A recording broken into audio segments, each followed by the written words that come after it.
রাকিব, পানি দিও তো আমাকে। স্যার, পানি নাই। আরে মামা, আসসালামু আলাইকুম। আমার নতুন অফিস, নতুন বাটপারি। হ্যাঁ, কি এর বাটপারি? এটা কি তোর কাছে বাটপারি মনে হয়? মামাকে আমার এরা সবাই স্যার ডাকে, এটা একটা ভদ্রলোকের অফিস। দেখো না, লাইসেন্স করা ট্রাভেল এজেন্সি দিয়েছি, সরকার থেকে অনুমোদিত লাইসেন্স নিছি, 0132 বুংবাং 36। এটা একটা সস্তা, সফল এবং বিশ্বস্ত ট্রাভেল এজেন্সি। তুমি আমার স্যার ডাকবা, আর অফিসে এমনি ঢুকে নক করে ঢুকতে পারো না। কি এর নক আর কি এর ভদ্রলোকের অফিস? তুমি কবে আসিলা ভদ্রলোক? আর কি এর স্যার? তুমি 2 দিন আগে তো আমাদের 10 টাকা নিয়ে দোকানে যাই বই থাকতো, তুমি আবার কবে তো স্যার হইছো? ব্যবসা খাইস না, আমার ব্যবসা খাইস না। বয় তো বলো মামা, কি আসে বিষয়? অফিসে তো কতক্ষণ ওয়েট করি, তোমার কোনো খোঁজ খবর নাই, কই গেছিলা? এই তো ভাইয়ে কল দিয়েছিল আর কি, ইউকের থেকে। বললো পোলাপানগুলারে একটু গুছে আসতে, তাই সেন্ট্রালে গেছিলাম। এই ওখান থেকে সামলাটালাম, আসলাম আর কি, কত কাজ। কি রে, তুমি আবার সেন্ট্রালে কবে থেকে রাজনীতি করো? তুমি না আজীবন গ্রামে মিছিলে পিছনে পিছনে হাঁটতে, আগে গ্রামে রাজনীতি করতে, সেন্ট্রাল না তো এলে আবার কবে? আরে না না, কে গ্রামে রাজনীতি করতো? ওটা এককালে করতাম, গ্রামে রাজনীতি আমি কবে ছেড়ে দিয়েছি। আমি এখন সেন্ট্রালে পলিটিক্স করি না, আমার তো বড় পলিটিশিয়ান, সামনে তো একটা কাউন্সিলর ইলেকশন করতে চাই, বুঝো না? আগাইতে হইব তো আস্তে আস্তে। ভাইয়া তো বলছে সাপোর্ট আছে, ইউকে থেকে ভাইয়া ফোন দিছে যে আমি আসি, তোমরা আগাই যাও। মামা মা ফোন আসছে, একটা দাঁড়াও। হ্যালো, সালাম আলাইকুম ভাই। জি জি জি জি জি জি জি ভাই, আমি সব তো ঠিকঠাক করে দিয়ে আসছি ভাই। জি হ্যাঁ ভাই, ইলিশ মাছ। জি জি ভাই, পাঠাইছি তো ভাই। জি ভাই, ভাই জাহাজ আছে ভাই, যাইতেছে ভাই। হ্যাঁ ভাই, ঠিকঠাক ভাই। আগামী মাসের 32 তারিখের মধ্যে ইনশাল্লাহ চলে যাবে ভাই। জি ভাই। ভাই আপনাদের দোয়া ভাই, জি দোয়া রাখবেন ভাই। সালাম আলাইকুম ভাই। জি কে ভাই, কারে এত জি জি বলতেছিলা? জীবন তো তোমার তেলাইতে তেলাইতে শেষ হয়ে যেতেছে গা। আরে ভাই কল দিছিল ইউকে থেকে, লন্ডন লন্ডন। যাই হোক, কোত্থেকে আসছো? আরে মামা, এক ফ্রেন্ড আছে, ওই পোল্যান্ড যাইবো। তো ওই পোল্যান্ড যাওয়ার জন্য তো ভিসা দরকার, পাগল হয়ে গেছে। তো আমি, আমার এক পরিচিত বড় ভাই আছে, এজেন্সি চালায়, ওই এজেন্সিতে ওর সাথে কথা বলা দিয়ে আসলাম ওর ভিসার ব্যাপারে। দেখি পোল্যান্ডের কোনো ব্যবস্থা করে দেওয়া যায় নাকি। তোমার মামার ট্রাভেল এজেন্সি থাকতে তুমি তোমার বন্ধুর অন্য জায়গায় পাঠাও বিদেশ যাওয়ার জন্য না? এখানে নিয়ে আসতা, আমরা পাঠাই দিতাম। আমরা কি বিদেশে লোক টোক পাঠাই না? হয়তো তরিকা অন্যরকম, পদ্ধতিটা আলাদা, কিন্তু বিদেশ তো পাঠাই। আমার বন্ধুরা মারা খাওয়াই তো, পরে দেখবো এতে সমুদ্রে ভাসতে আছে। তুমি আমার মার মা, আমি জানি এটা তুমি কত বড় বাটপার। আস্তে আস্তে মামা, এটা দান্দার টাইম, তুমি এই সময় দান্দাটা নষ্ট করো না। দূরও, তুমি এগুলো কি বলতেছো? আমি কি বিদেশ লোক পাঠাই না? তুমি একটা জ্বালায় উঠছো এখন। বলো, কি খাবা? কিছু খাবা? না মামা, খিদে নাই। একটু আগে ফ্রেন্ডে ডাবল চিজ বার্গার খাওয়াইছে, তার উপরে আবার বাসাতে বাইরের সময় ভাত খাই বাইরেছি। এমনি এক কাপ চা হইলে ভালো হয়, তেমন খিদে নাই পেটে।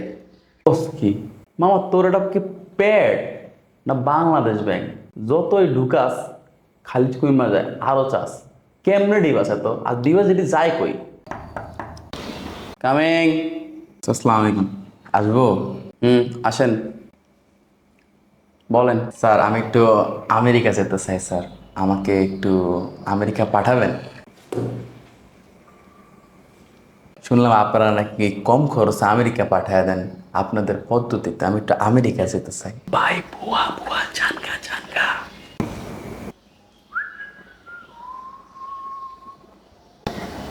আপনি সঠিক জায়গায় এসেছেন, বসেন। তো আপনি আমেরিকা যাবেন? আচ্ছা, টাকা লাগবে 30 লাখ।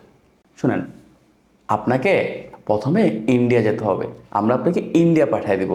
ইন্ডিয়া যাওয়ার পর আপনাকে কি করতে হবে? আপনাকে একটা ডলফিনের ভিতরে ঢুকানো হবে। সমস্যা নাই, কোনো ভয় নাই, আমরা অক্সিজেন দিয়ে দেবো। অক্সিজেন দিয়ে ডলফিনে করে আপনাকে ইন্ডিয়ান সাগরে ছেড়ে দেওয়া হবে। ডলফিনটি আমাদের সুপ্রশিক্ষণ প্রাপ্ত একটি ডলফিন, সেটাকে আমরা ডিরেক্ট ছেড়ে দেবো কোন ডাইরেকশনে? আমেরিকান সাগরে। আমেরিকান সাগরে আমেরিকান দ্বীপে যে আপনি উঠবেন, উঠার পরে আপনাকে ডলফিন বমি করে বের করে দিবে, ওই যে প্রশিক্ষণপ্রাপ্ত।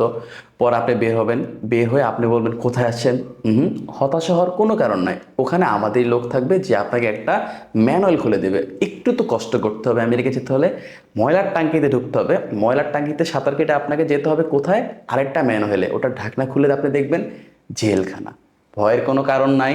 ওই জেলখানায় আমাদের একটা লয়ার থাকবে, লয়ার কালো পোশাকধারী থাকবে, তিনি আসবেন, এসে বলবে সস্তা ট্রাভেল এজেন্সির কে আছেন, আপনি খালি একটা কাশি দেবেন তারপরে কি হবে জানেন, উনি আসবে, এসে আপনাকে বের করে নিয়ে যাবে, সিটিজেনশিপ পেয়ে যাবেন। ব্যাস সিম্পল।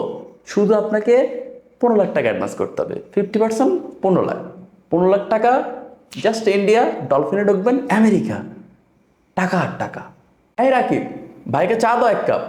স্যার দুধ চিনি নাই।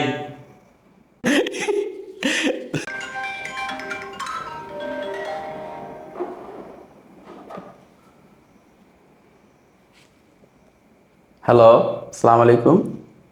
হ্যালো, আমি সলিমুল্লার বাবা বলতেছিলাম। জি কাকা, আসসালামু আলাইকুম। বাবা, আমার ছেলেটাকে এই বয়সে বিদেশে পাঠাই দিছো, এইটা কি কোনো ঠিক কাজ করছো? আর আমার ছেলেটার কোনো খোঁজ খবর নাই কেন? আমার এই বুড়া বয়সে কোমরের ব্যথার জন্য কিছু করতে পারি না। সলিমুল্লার মা তো সে কবেই চলে গেছে আমাকে ছেড়ে। একটা মাত্র ছেলে নিয়ে আমি বাঁচতেছিলাম, এই ছেলেটাকে তুমি পাঠিয়ে দিলে। কিন্তু বাবা, আমার ছেলের কোনো খোঁজ খবর নাই কেন? আমি তাকে ফোনে পাইতেছি না কেন? আমার তাকে ভালো লাগে না বাবা। তুমি তাকে আমার কাছে পাঠিয়ে দাও, নাহলে আমার সাথে যোগাযোগ করার ব্যবস্থা করো। বাবা, আমার কেউ নাই বাবা, আমি একলা বাবা, আমি কিছু করতে পারি না একা একা। শেষ বয়সটাতে আমাকে একা বানিয়ে দিলে বাবা। এই বুড়ো বয়সে আমার ছেলেটা কই বাবা? বাবা বাবা। না কাকা, চিন্তার তো কোনো কিছু নাই। ওই যে ডলফিনটাকে পাঠিয়েছিলাম, ওই ডলফিনের মধ্যে তো আপনার ছেলে ছিল। ডলফিনটা মানে মাঝপথে মরে গেছে। ভিতরে অক্সিজেন আছে, সময় মতো ওকে বের করা হবে। আমাদের টিমকে নতুন ডলফিন নিয়ে পাঠাইছি।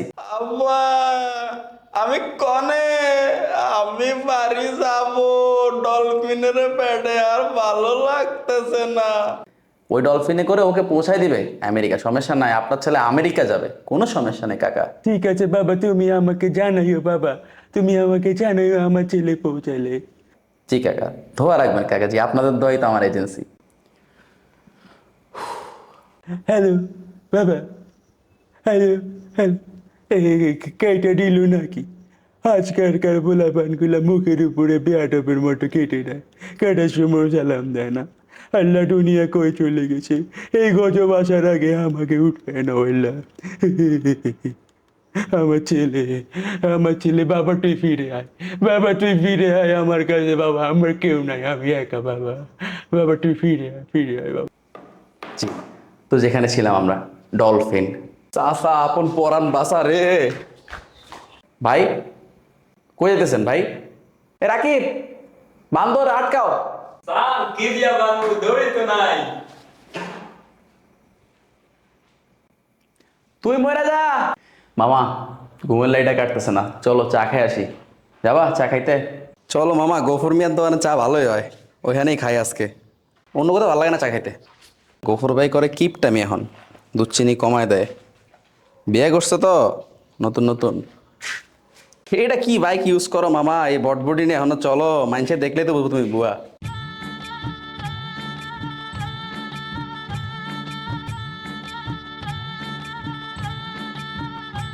আমাদের পাড়ায় এক পাড়া বিখ্যাত চায়ের দোকান আছে। গফুর ভাই, দুধ চিনি বাড়া চা দেন তো। কয় কাপ দেবো মামা? আরে কয় কাপ কি আবার, আমি আর মামা আছি, কয় কাপ দিবেন? আমার আর মামার চা দেন। গফর কি অবস্থা তোমার? হ্যাঁ, আরে বাইস্তা, তুমি এনে, তোমার তো দেখি কোনো খোঁজ খবরই নাই, কই থাও? হ্যাঁ কাকা, আসসালামু আলাইকুম, ভালো আছেন? এই গফর ভাই, চা আর 1 কাপ বাড়া দিয়েন। জুয়েল কাকার 1 কাপ চা দেন। মামা চাটা নিয়েন, মামার একটা চিকলেট দেন, আর জুয়েল কাকারও একটা দেন। মামা ডারবে। এই গফুর ভাই, আপনার সমস্যাটা কি কোন তো? মামারি কি আপনার ফকিন্নি মনে হয়? হ্যাঁ, যে ডারবি দেন মামারে খাইতে, আর ডারবি দেন ফকিন্নিরও খায় না।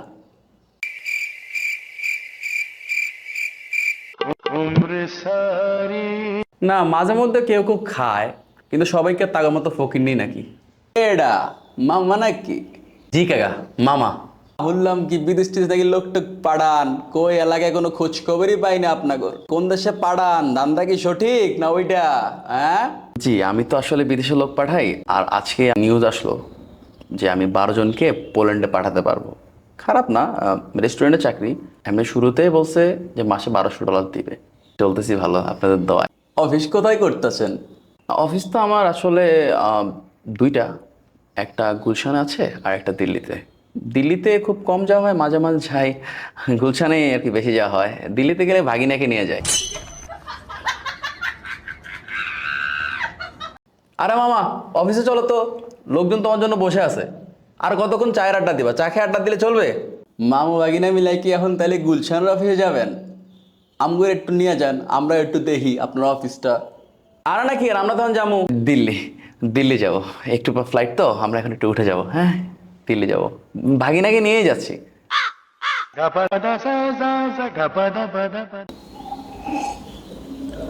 দেখছো গফর, হালায় কত বড় বাটপার। তুই দেখ, ওর নাকি একটা অফিস দিল্লিতে আর একটা নাকি গুলশানে। তাইলে হালা এই মনে করো যে এই বটবটি হুন্ডা লয়া বকির লেগা, ওইটা প্রাডো গাড়ি লয়া। হ্যাঁ মামা, তুমি কি আদৌ বিদেশে 2-1 লোক পাঠাইতে পারছো, না সব তোমার দান্দাবাজি? কি বললা তুমি এটা মামা? বিদেশ লোক পাঠায় না মানে? আরে আজকে সকালবেলা তো মনে করো যে 12 জন রে সিঙ্গাপুর পাঠাই দিচ্ছি। ওই একটা সমস্যা হয়েছে আর কি, সেটা হচ্ছে বিমানটা আকাশে গেছে, যাওয়ার পর তো তেল নেওয়া লাগবে। এখন থামছে আকাশে পেট্রোল পাম্পে, থামার পরে তেলও নিছে, নেওয়ার পর তার স্টার্ট হয় না। এখন ওরা ভাসমান আছে আকাশে, বিমান আকাশে দাঁড়ায় থাকতে পারে, আকাশে তেল টেল নাই। এটা কিছু দামি বিমান আছে যেগুলো হচ্ছে গিয়ে সস্তা ট্রাভেল এজেন্সির আন্ডারে শুধুমাত্র থাকে। আর এই এয়ারলাইন্সের মধ্যে সবচেয়ে বড় এয়ারলাইন্স হচ্ছে কোনটা জানো? Sasta airlines. So this video is sponsored by Sasta airlines. আপনারা যদি কোনো সস্তা এয়ারলাইন্সে যেতে চান কম খরচে, তাহলে আপনারা এই মুহূর্তে আপনাদের মোবাইলে সস্তা এয়ার টিকেট অ্যাপটি নামিয়ে ফেলুন। হ্যাঁ, আপনি আমার প্রোমো কোডটি ইউজ করবেন সস্তা আলাবি 10, তাহলে আপনি পাচ্ছেন 10% ডিসকাউন্ট। আপনার ফ্যামিলি এবং বউ বাচ্চা নিয়ে বিদেশ ঘুরে আসুন সস্তা এয়ারলাইন্সে। আমার টিভিটা একটু চালাই, একটু নিউজ তো দেখা দরকার। দেশে তো কোনো ভালো খবর নাই, সব খালি বাটপার করে নিয়ে নিউজ হয়। এখানে বেঞ্চ টিভি নাই, বেঞ্চ টিভি ছাড়া কিন্তু ভালো সংবাদও দেয় না আজকাল। সব রিপোর্টাররা বিক্রি হয়ে গেছে, খালি বেঞ্চ টিভি একটু ভালো আছে। বাংলাদেশ থেকে সিঙ্গাপুর পাঠাবে বলে সহজ সরল মানুষদের থেকে মোটা অঙ্কের টাকা নিয়ে ঢাকা টু রাজশাহীর টিকিট ধরিয়ে দিলেন এক আদম ব্যবসায়ী। জানে না কেউ তার নাম, জানে না কোনো ঠিকানা, কে এই ব্যক্তি। জানা গিয়েছে আদম ব্যবসায়ীটি ছিলেন চালাক। সবাইকে সহজ সরল পেয়ে বলেছেন, কাউকে বলতে পারবা না তুমি যাচ্ছ বিদেশ, যদি তুমি বলো তাহলে হবে না তোমার ভিসা, হবে না বিদেশ যাওয়া। কাজে ভয়ে কেউ বলতে পারে নাই সেই বিদেশ যাচ্ছে এই ট্রাভেল এজেন্সির মাধ্যমে, এই আদম ব্যবসায়ীর মাধ্যমে। কিন্তু তারই মাঝে এক যুবক, যে কিনা চালাক, সে হঠাৎ করে বলে আসে, এই ব্যক্তির পরিচয় আমি জানি এবং এই ব্যক্তির ছবি আমার কাছে আছে। আমি জানতাম তিনি এরকম বাটপারি করবেন, কিন্তু এই লোকটার কথা সবাই বিশ্বাস করলো, আমার কথাটা কেউ বিশ্বাস করে নাই। কাজেই আমি তার ছবি তুলে রেখেছি যাতে ভবিষ্যৎ অনুসন্ধানে কাজে লাগতে পারে। আমি এটা বাংলাদেশ রিপোর্টারদের কাছে জানাতে চাই, এই ছবির মাধ্যমে তাকে আটক করা হোক এবং আমাদের সকল পাওনা টাকা ফেরত দেওয়া হোক, এটা আমি দাবি জানাই। জানা গিয়েছে ঢাকা পুলিশ এই বিষয়ে সম্পূর্ণ তদন্ত করেছেন এবং তদন্তের বিস্তারিত জানতে আমরা সরাসরি যুক্ত হতে যাচ্ছি ঢাকার সস্তা থানার ওসি জনাব ইন্সপেক্টর দামি সাহেবের কাছে। ইন্সপেক্টর দামি সাহেব, আপনি কি শুনতে পাচ্ছেন? Fuck the police coming straight from the underground. A young nigga got it bad 'cause I'm brown. জি, আমাদের তদন্ত কমিটি আমাদেরকে জানিয়েছে, তাদের রিপোর্ট অনুযায়ী এই সেই ব্যক্তি।